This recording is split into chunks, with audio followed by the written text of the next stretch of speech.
FOH has a unique approach to thinking about the future. On the one hand, we're really trying to describe what healthcare should look like in 10 or 20 years. But on the other hand, if that's all we do, we're not really taking the hard steps now that are needed to get there.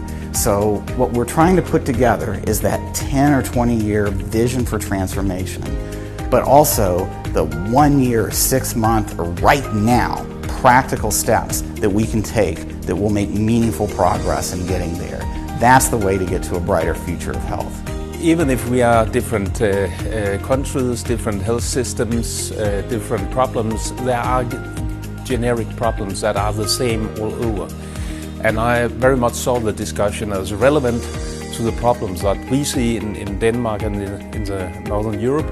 What I particularly enjoy about the FOH meetings, and it's not just a singular meeting, there are thought discussions throughout the year in that are the various viewpoints. And sometimes the most valuable things are not what has gone well, but what has gone poorly, and we learn from those difficult mistakes.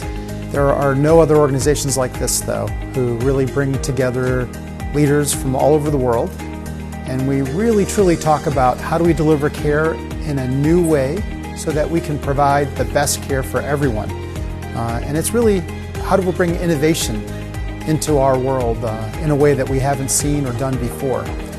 With the premise that if we don't do it, we're going to fail. If we keep doing what we're doing today, we're going to fail. But I don't think I've ever been part of a select group of physician leaders to come together who really understand healthcare as it is delivered in the front, see the real problems and find creative and innovative solutions that is going to impact not just now but our future.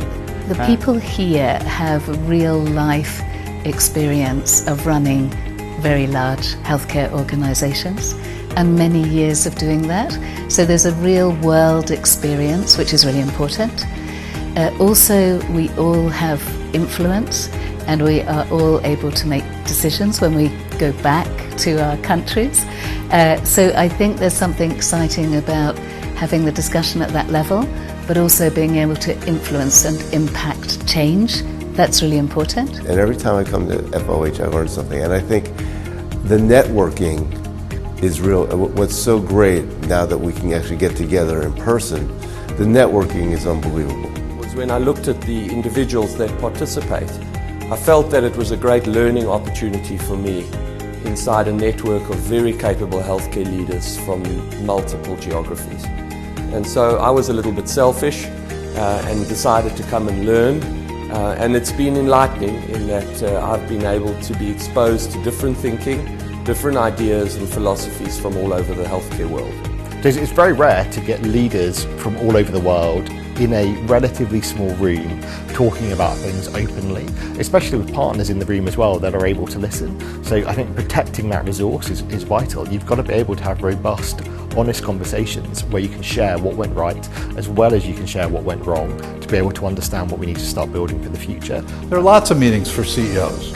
There's lots of meetings for doctors or nurses, but when we can all come together and you have our best thinking and bring those ideas forward, then I think we have a real possibility to make the impactful change that we all hope for.